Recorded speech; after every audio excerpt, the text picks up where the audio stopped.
3 ตัวนะคะพี่น้องกอดข้อกันมานะคะเบิ่งค่ะเบิ่งเนี่ยจังไดยังกอดข้อกันมาแต่ว่าหังบ่อยู่ตำแหน่งที่มันได้โตดเนาะมันบ่เป็นตำแหน่งที่เฮาได้โตดดอกว่า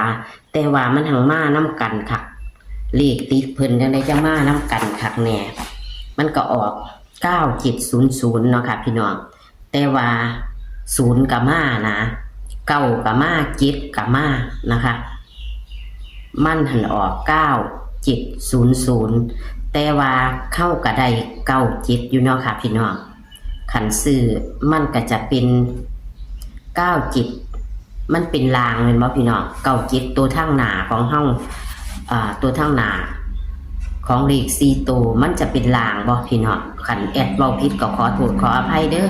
นี่ก็คือคนนอนหน้านะคะเอามื้อนี้นะคะพี่น้องนี่มาแล้วค่ะ